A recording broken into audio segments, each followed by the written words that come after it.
Obviously, there's a lot of eyes on you guys this year, but are you excited about being in a bit of a smaller market, where it's not quite as I scrutinizing? don't believe in that no Yeah, more. I don't believe in the small market just because of social media. yeah, I mean, you got Giannis play for Milwaukee, and they're the number one team, in the regular season. So he was MVP as well. So I mean, obviously there's L.A. and New York, but as far as the people saying small market, I think anybody can get seen now just because social media runs everything. yeah.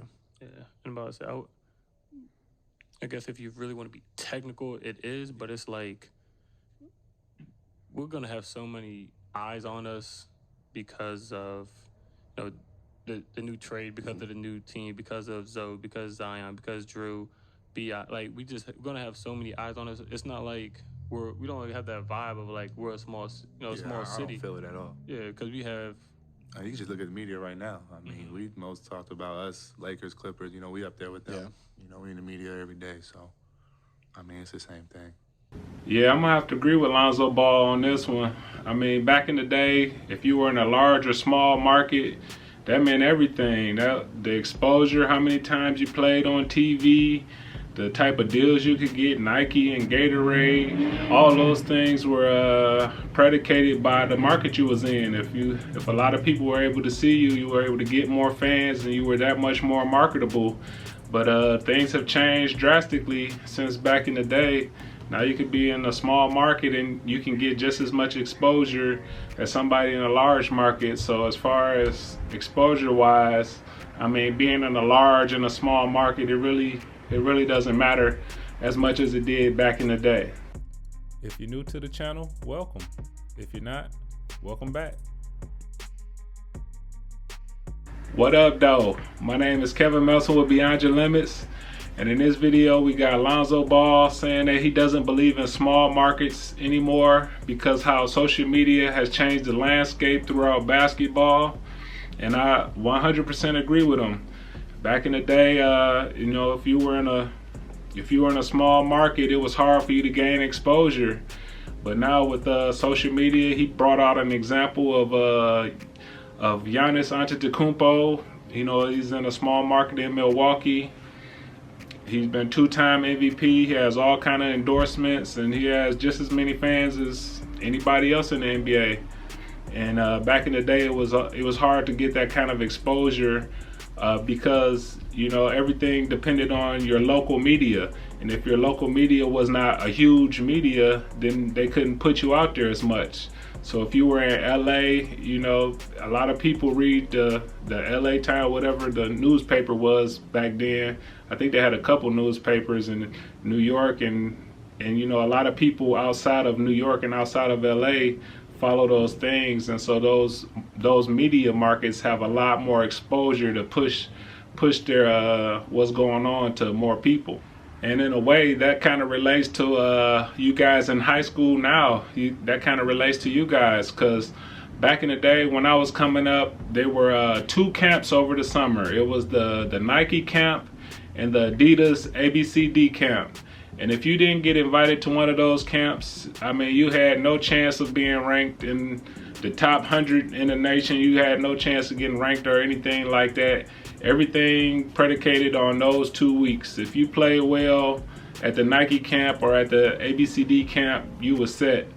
But if you didn't get invited or you didn't play well, I mean, those things had such a huge impact on your career and your ranking, because those were really the only times where all of the recruiting people, all of the coaches were there to see.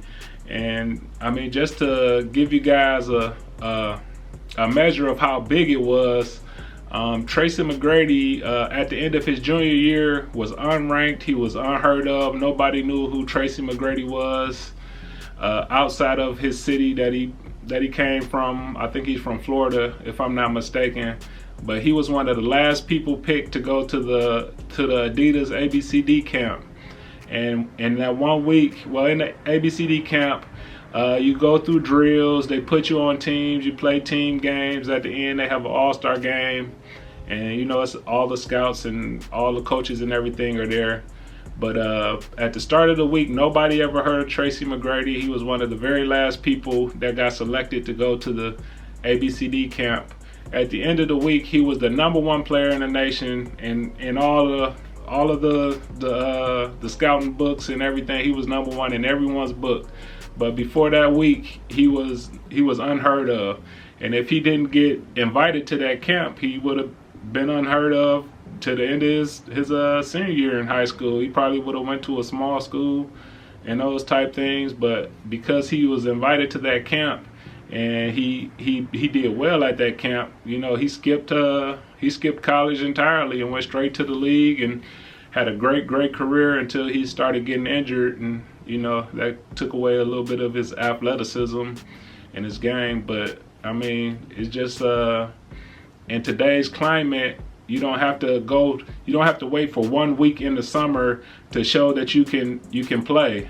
But in today's climate, you can post all of your games, all of your high school games on YouTube, and then you have a record for if people want to check for you, they can just go to your YouTube page and they can watch your games. They can see your skill level. They can see what you can do. You can also throw some highlight tapes within there as well, but you want to make sure that you have full games because, I mean, everybody looks good on their highlight tape. And so, I mean, coaches don't really look at those, but you can make a few highlight tapes to, you know, to get some buzz or getting people to talk about you and look at your stuff.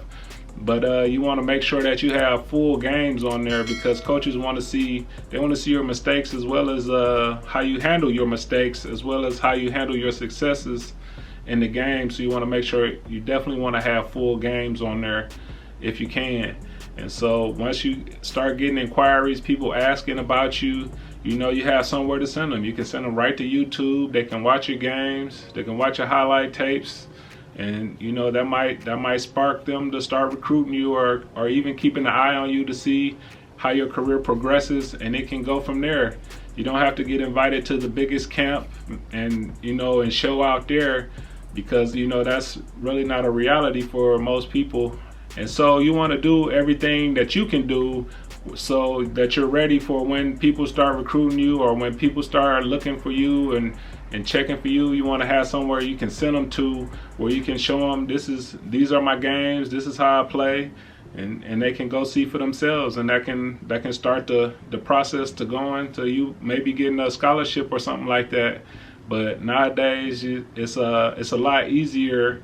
Well, I'm not gonna say it's easier, but it's a lot simpler to be seen than it was back in the day. Back in the day, somebody had to actually be at your game and watch you play, or I mean they had VHS tapes where you could send off to coaches and stuff like that, and it's a big headache, and you got to pay USPS, the postal service, to send out your tapes and things like that. It was a lot more labor intensive than it is today. You can just upload it to YouTube and it's all right there.